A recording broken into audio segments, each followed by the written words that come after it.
Bem-vindos ao Banho de Estrogênio. Meu nome é Maíra Della Rocque, sou ginecologista obstetra. A gente está fazendo uma série nesse momento de diabetes gestacional. Se você ainda não viu, a gente já gravou alguns vídeos, já explicou um pouquinho sobre o que é, a gente já explicou um pouquinho como faz o diagnóstico, a gente já explicou um pouquinho como faz o acompanhamento dessa glicemia depois que a gente tem esse diagnóstico.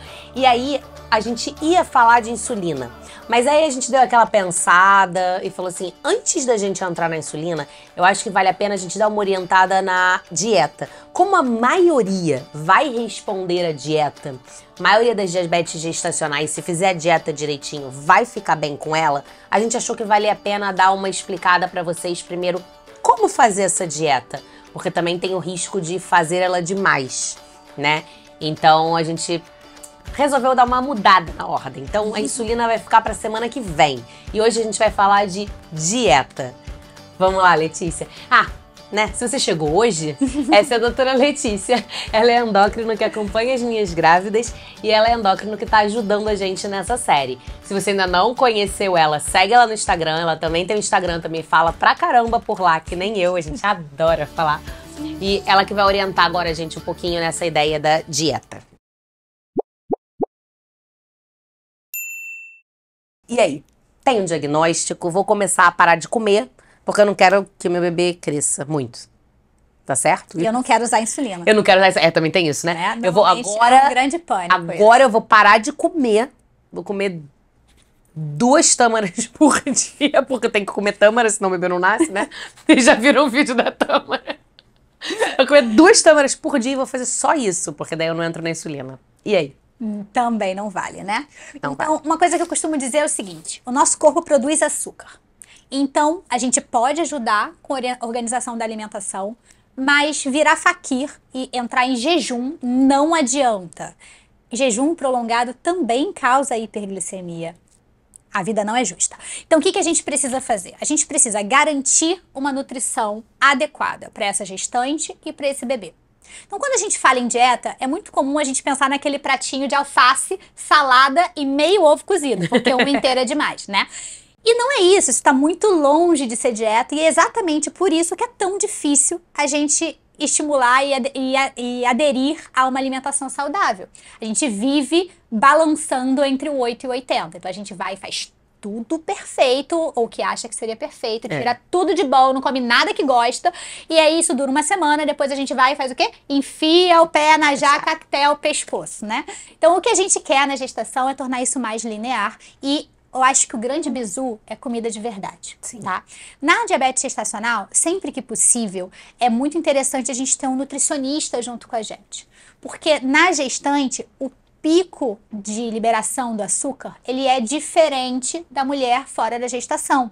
Por quê? Porque o estômago está mais lento, a gente tem a gastroparesia, né? Tem a lentificação do esvaziamento gástrico, afinal ele está apertado ali pelo aquele serzinho que está apertando todo mundo. O intestino é mais devagar. Tudo devagar. Tudo é mais devagar. E o pico de açúcar também vai variar de acordo com o que a gente come, da combinação que tem naquele prato e que horas a gente está comendo. Então, tudo isso faz diferença. Então, por exemplo, no vídeo anterior, a gente falou que o pós-café da manhã, o café da manhã e o pós-café da manhã são os horários com maior chance de serem alterados. E isso acontece por vários hormônios. Então, é interessante, nesse horário, a gente ter uma atenção maior a qual carboidrato e qual a combinação de carboidrato que a gente vai estar comendo.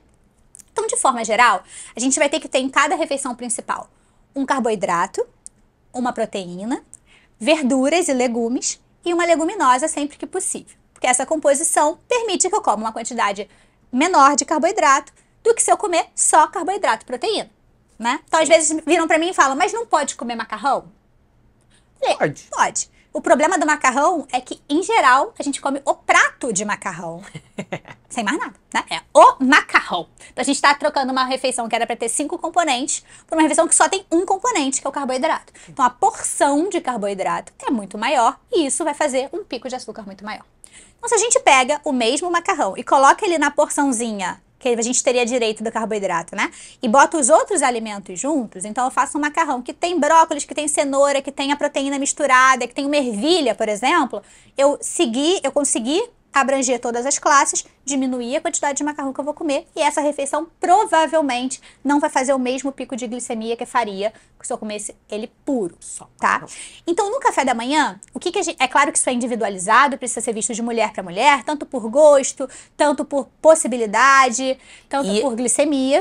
Parênteses, é importante a gente falar, se você pode o acompanhamento nutricional associado, fica um triângulo muito mais funcional ali, obstetra, endócrino e nutricionista, e um pouco além, assim, né, para chegar acima. Existe uma categoria de nutricionistas hoje em dia, né, uma subespecialidade que faz materno-infantil.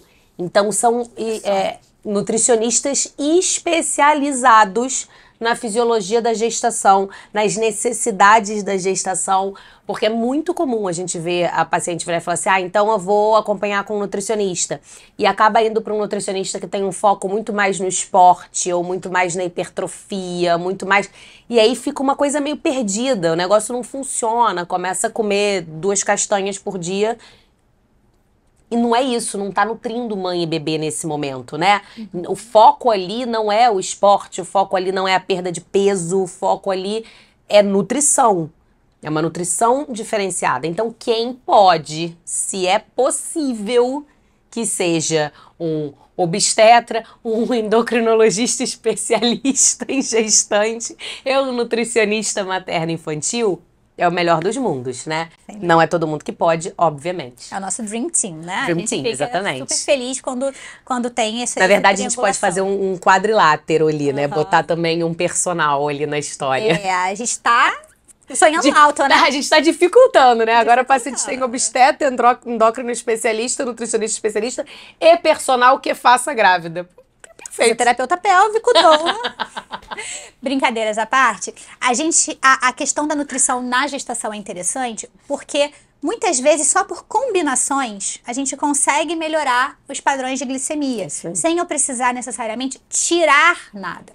Então, num café da manhã, por exemplo, que habitualmente no Brasil é o quê? Um pão com manteiga e café com leite, né? Acho que a grande maioria vai comer um pão com alguma coisa e café com leite. Se eu acrescento um ovo mexido, por exemplo, eu já consigo diminuir o índice glicêmico desse pão em quase 50%. Então, muitas vezes, isso é suficiente para eu não fazer a hiperglicemia após café da manhã. E eu não estou tirando nada, eu estou botando, né? Eu estou colocando, porque a gestante sente fome e tem que sentir. O apetite, ele é aumentado na gestação. O que acontece quando a gente não está orientado? A gente vai comer 2 pães, né? Tô com fome, como mais um pão, ou como um pedaço de bolo que me deram, porque adoram levar bolo para grávida, ou uma canjica, porque dá leite, né? Então a gente vai fazer escolhas erradas que vão piorar a nossa glicemia. Então, quando a gente tem orientação, a gente consegue fazer escolhas melhores. Você coloca, por exemplo, um abacate, que é uma fruta com gordura boa, que também diminui o pico glicêmico do pão que você está comendo. Vocês perceberam que eu não tirei o pão, né? Então, na maioria das vezes, a gente não precisa tirar o pão do café da manhã. É claro que vão ter exceções? Sim, mas não é uma obrigatoriedade, que é muitas vezes a gente pensa, dieta tem que tirar o pão, e aí você fica lá em abstinência do pão. Se puder ou então vou trocar, eu como pão francês, agora eu tô de dieta, eu vou comer o pão integral. Mas ela não botou ovo, ela não botou abacate, ela não botou nada, ela come 3 fatias de pão integral em vez de comer uma metade de pão francês. Não adiantou nada? Adiantou nada. Outra troca que é inútil é por creme cracker. Cara, eu nem achei que alguém ainda fizesse isso. Muita gente faz. Então, muita gente fala assim, não, doutora, eu tirei o pão, agora eu como bolacha no café. Né? Creme cracker, biscoito. Biscoito que eu sou carioca. Biscoito no café. Vamos deixar aí claro a que gente nós pergunta, que biscoito? Creme cracker ou maisena, que é pior ainda.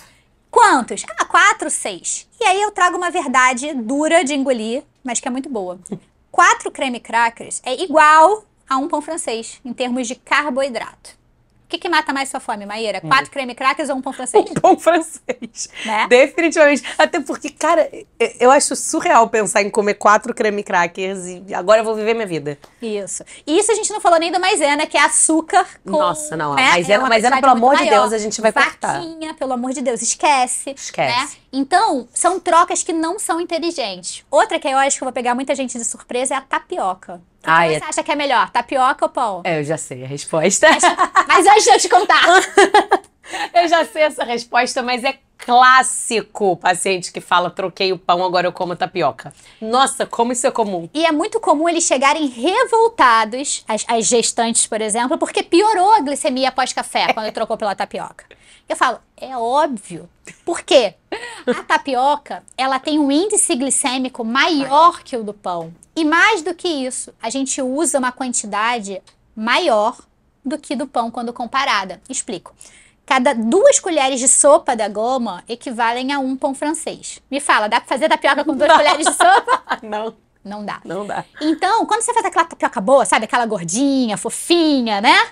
Isso sem contar o recheio, a gente vai ter muito mais calorias e carboidratos do que o pão francês. Então, uma solução boa são as crepiocas, aveiocas, né? Que você pega e coloca um ovo com 1 colher da farinha que você preferir. Então, pode ser farinha de aveia, farinha de amêndoa, farinha de tapioca, goma de tapioca. E você faz ali um pãozinho de frigideira, que vai ter um índice glicêmico menor, porque eu já tô colocando a proteína ali junto que lentifica. E recheio com alguma coisa, de preferência, com que não seja um doce, né?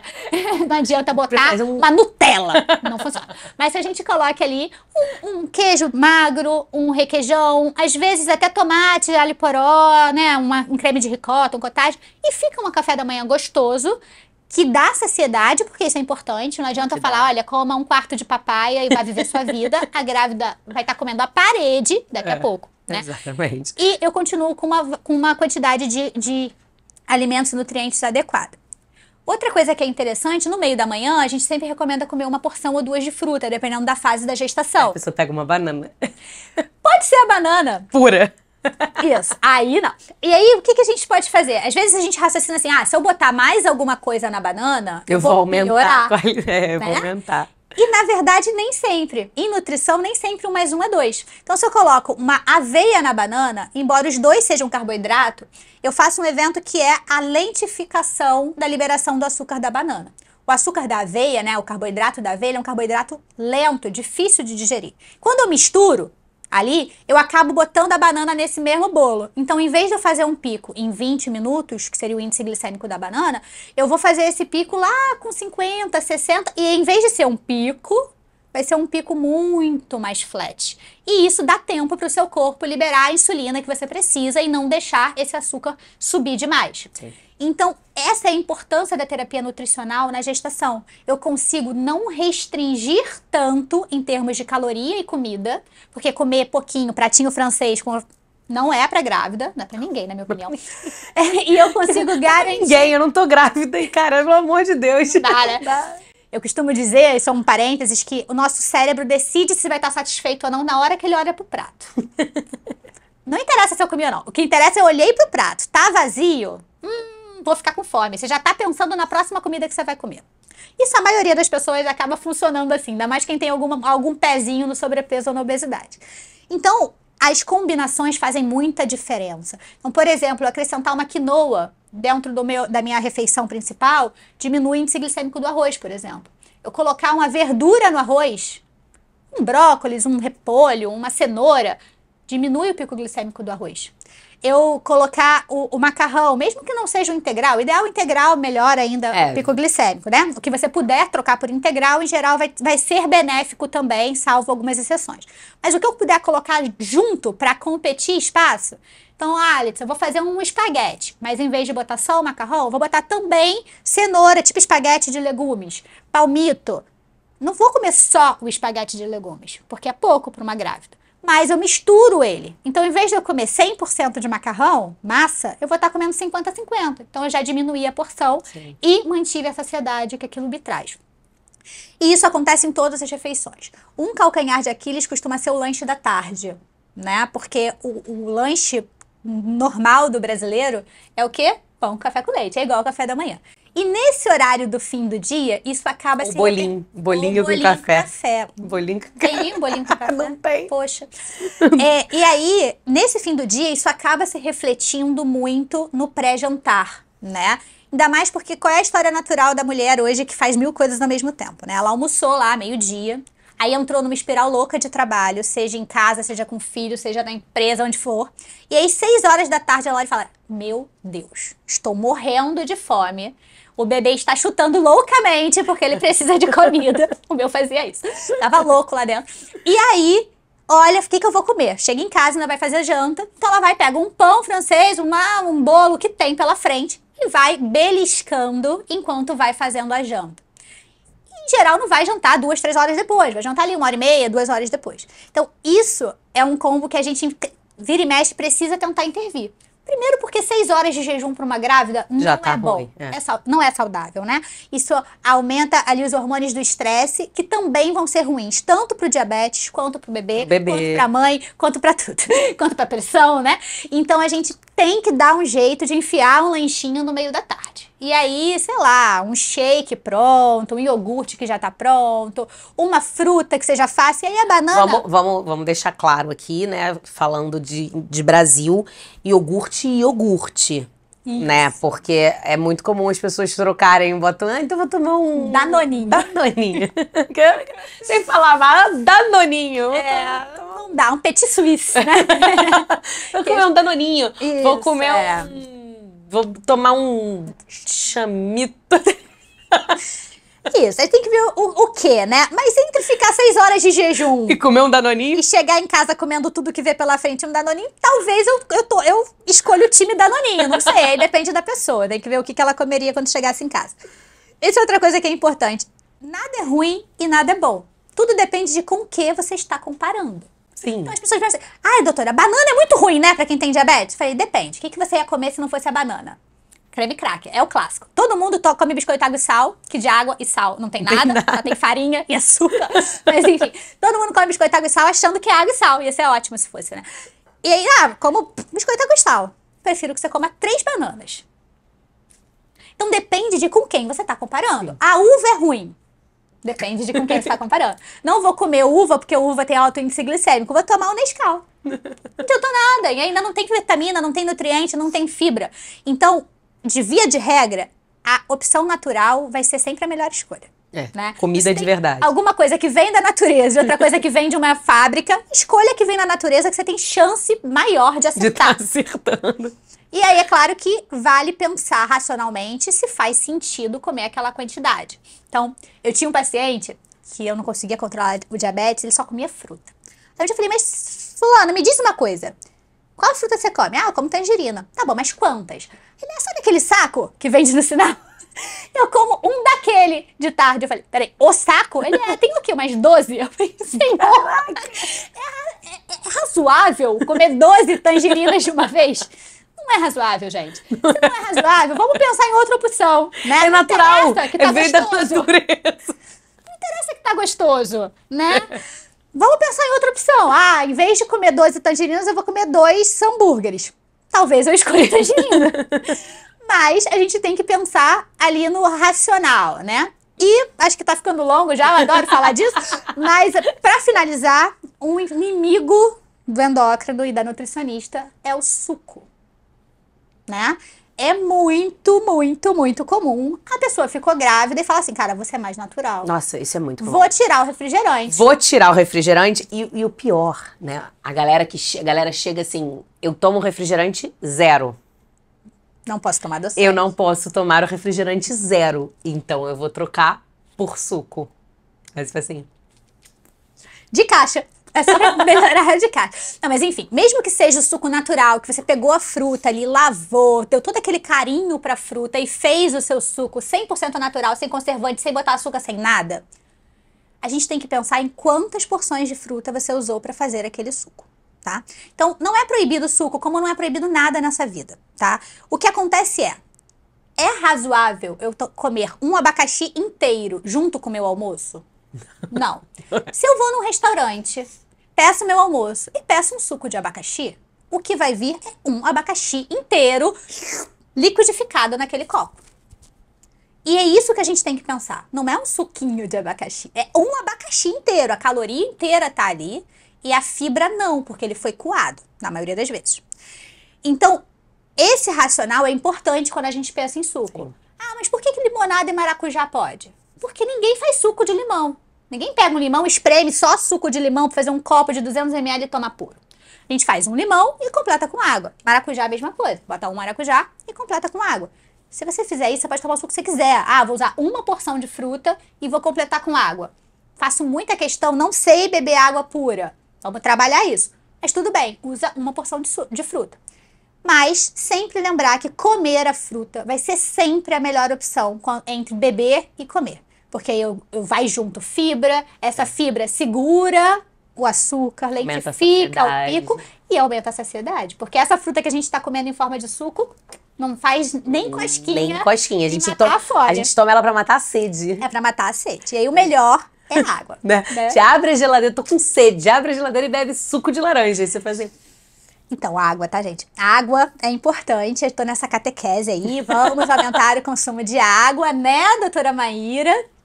E aí, uma dica interessante pra quem não gosta do gosto da água pura ou da falta de gosto, limão, sei lá, é aromatizar ela com fruta. Limão não pode pingar um pouquinho? Pode, limão pode pingar. E você pode fazer isso com outras frutas, que é muito interessante. Você pode botar, por exemplo, a melancia de molho na água lá, dentro da geladeira. E você vai bebendo. A água fica levemente saborizada de melancia, sem ganhar calorias da melancia. E você ainda pode comer a melancia depois, quando acabar a água que você aromatizou. Dá pra fazer isso com um monte de coisa. Laranja, limão siciliano, melancia, morango fica uma delícia. Manga fica bom. Eu já fiz com tudo. Tangerina. Então aquela fruta ali, às vezes filho come metade da fruta e deixa a outra. Eu boto de molho na água pra poder deixar a água, pra ir bebendo a água aromatizada ali. E ir tirando essa necessidade de beber o refrigerante, de beber o suco, de beber o mate artificial. E aí, fazer em casa é sempre a melhor opção. Até porque o mate não é uma boa opção para grávida, né? Vamos lembrar que, em se falando de gestante, a quantidade de cafeína no mate é extremamente alta. Então, e na Coca-Cola também, né? Mas essa aí a gente já tinha cortado, porque a gente tá falando de diabéticas. Pelo amor de Deus. Então, gente, qual é a ideia que a gente quis trazer com esse vídeo? Entender que nem tudo, nada é vilão, e nada é mocinho, não tem uma solução pronta, existem as avaliações, os pensamentos e, se você puder que alguém te oriente nisso, você não vai precisar cortar tudo. Você não vai cortar seu pão, você não vai cortar sua banana, você não vai cortar... Você provavelmente vai cortar Coca-Cola, sinto te informar. Mas Coca-Cola e industrializados. Mas o biscoito, o pão, a banana, a melancia e etc. Você não vai precisar cortar, você vai poder manter essa alimentação. Então, busque orientação, se possível. Se não possível, cara, a quantidade de vídeo do YouTube que tem de gente orientando bem. Tem gente que orienta mal, né? Isso em qualquer lugar da vida, né? Vamos deixar claro, tem vídeo aí que também a gente podia apagar. Mas tem médico falando bem, tem nutricionistas sérios explicando sobre isso, pra você ter uma orientação, tá? A alimentação é o pilar principal da diabetes. E semana que vem a gente entra com insulina pra quem viu esse vídeo, mudou a alimentação e mesmo assim continua fazendo escape.